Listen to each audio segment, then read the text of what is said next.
Hello बच्चों, let's read the question. The question is a gas consists of atoms of mass m being in thermodynamic equilibrium at temperature T. Thermodynamic equilibrium means कि हमारा पूरा का पूरा जो gas है वो इक्विलिब्रियम में है, टेम्परेचर जो है उसका वो क्या है, कांस्टेंट है. सिस्टम और सराउंडिंग के बीच में हीट एक्सचेंज, टेम्परेचर एक्सचेंज नहीं हो रहा है, टेम्परेचर जो है वो क्या है, कांस्टेंट है. Suppose omega naught is the natural frequency of light emitted by the atoms. Omega naught जो है वो नेचुरल फ्रीक्वेंसी है जो लाइट इमिट हो रही है एटम से उसकी.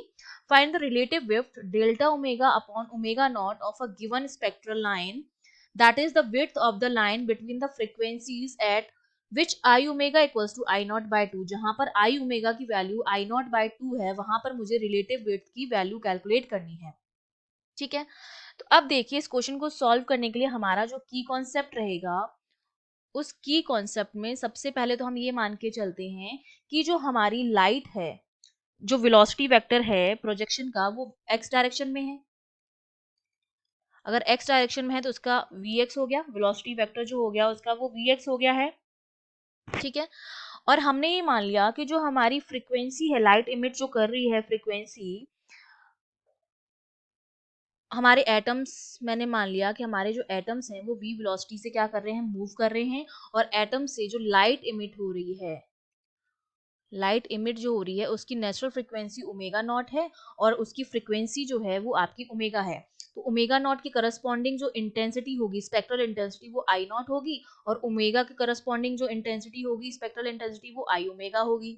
ठीक है, हमारे एटम जो हैं वो v वेलोसिटी से क्या कर रहे हैं, मूव कर रहे हैं और लाइट इमिट कर रहे हैं. जो वो लाइट इमिट कर रहे हैं उसकी नेचुरल फ्रीक्वेंसी जो है वो ओमेगा नॉट है और जो उसकी फ्रीक्वेंसी चेंज हो रही है वो ओमेगा है. तो ओमेगा नॉट के करस्पॉन्डिंग जो स्पेक्ट्रल इंटेंसिटी आएगी वो आई नॉट आएगी और ओमेगा के करस्पॉन्डिंग जो आएगी वो आई ओमेगा आएगी. और हमें जो रेशियो निकालना है वो delta omega upon omega not का निकालना है. कब? जब I omega I not by two के बराबर है.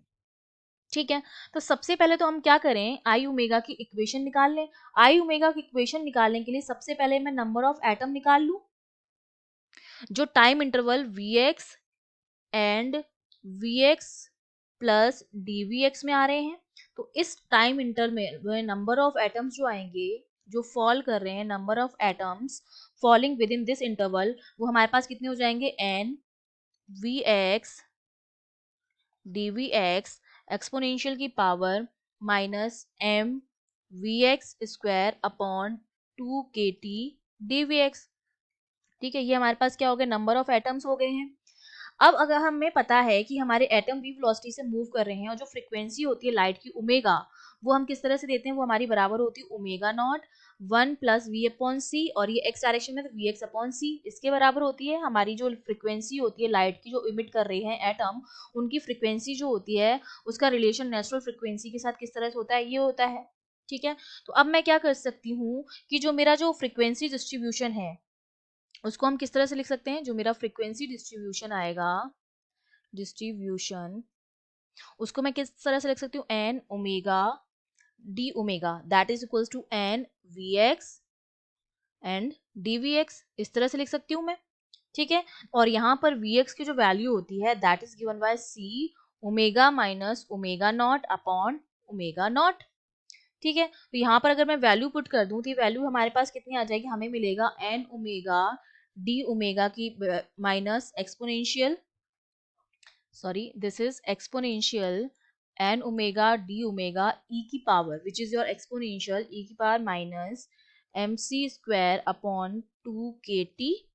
ठीक है, और यहाँ पर हम vx की वैल्यू रख देंगे तो 1 minus omega upon omega not का square c D omega upon omega not.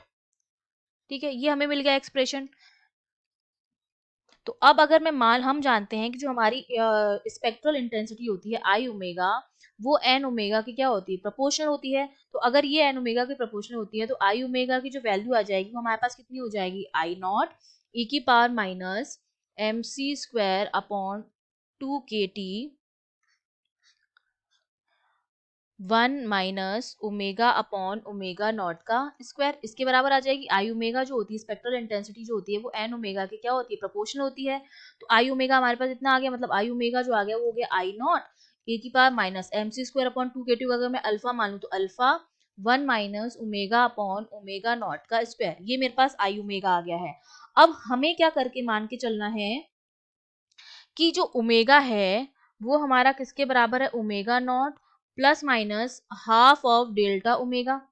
ठीक है, हम ये पुट कर रहे हैं कि जो मेरा ओमेगा है वो किसके बराबर है, that is equal to omega not plus minus half delta omega, और जो आई ओमेगा है वो आई नॉट बाय 2 है। ये हम डिमांड कर रहे हैं, ये हमें क्वेश्चन में गिवन है और ये हम मानकर चल रहे हैं। तो यहाँ से मुझे अगर मैं आई ओमेगा की वैल्यू आई नॉट बाय 2 रख दूं यहाँ पर, ये जो इक्वेशन आई है हमारे पास आई ओमेगा की, वहां पर मैं आई ओमेगा की जगह आई नॉट बाय 2 रख दूं, तो ये वैल्यू मेरे पास कितनी हो जाएगी, that is equal to half equal to E की पावर माइनस अल्फा, और ये ऊपर हमारा क्या बन जाएगा, अगर ओमेगा की जगह मैं omega not plus minus half delta omega रख दूं तो हो जाएगा delta omega upon omega not, ये हो जाएगा 2 ओमेगा नॉट का स्क्वायर।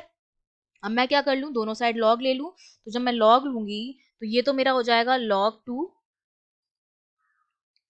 और यहाँ पर जब लॉग लेंगे तो एक्सपोनेंशियल हट जाएगा, ये हमारा बन जाएगा alpha delta omega upon 2 omega not का स्क्वायर।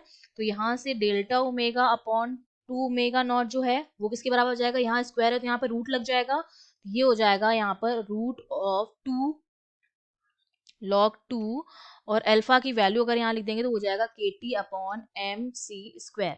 ये हो गई हमारे पास। हमें वैल्यू जो निकालनी है वो delta omega upon omega naught की निकालनी है, तो ये वाला जो 2 है वो भी इधर चला जाएगा, तो ये 2 बाहर आ जाएगा और हमारे पास ये 2 इस तरफ चला जाएगा, अंदर बचेगा 2 log 2 K T upon M सी स्क्वायर, और यही हमें निकालना था, तो ये हमारे पास क्या आ गया है, आंसर आ गया है।